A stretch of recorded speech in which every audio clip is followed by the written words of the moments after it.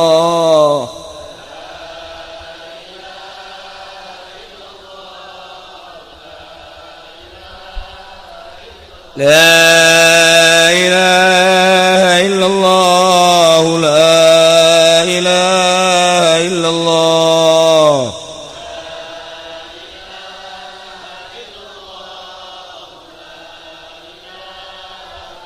لا إله إلا الله سيدنا محمد رسول الله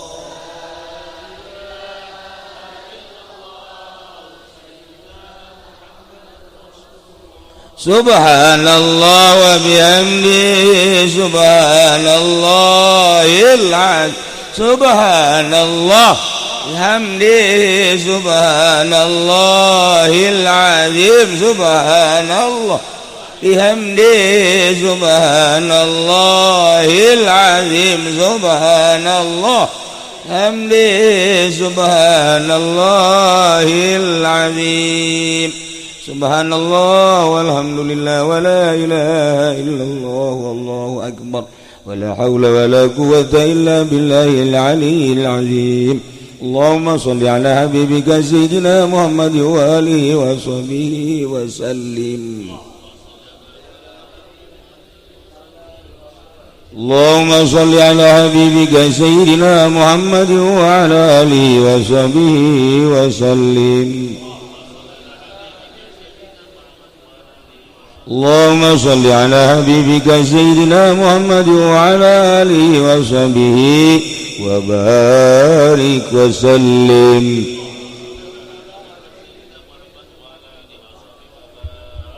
اللهم صل وسلم على سيدنا محمد في الأولين والآخرين وبارك وسلم ورضي الله تعالى ساداتنا وصحب سيدنا رسول الله أجمعين الحمد لله رب العالمين حمدا يوافي نعمه ويكافئ مزيده يا ربنا لك الحمد كما ينبغي لجلال وجهك الكريم وعظيم سلطانك اللهم صل صلاة تنجينا بها من جميع الأهوال والآفات وتقضي لنا بها جميع الحاجات وتطهرنا بها من جميع السيئات وترفعنا بها عندك أعلى الدرجات وتبلغنا بها أقصى الغايات من جميع الخيرات في الحياة وبعد الممات اللهم اجعل وأوصل وبلغ ثواب ما قرأناه من القرآن العظيم وما ذكرناه من قولنا لا إله إلا الله وما سبحناه من قولنا سبحان الله بحمده سبحان الله العظيم وما صلينا على سيدنا محمد صلى الله عليه وسلم إلى أرواح جميع أهل القبور من المسلمين والمسلمات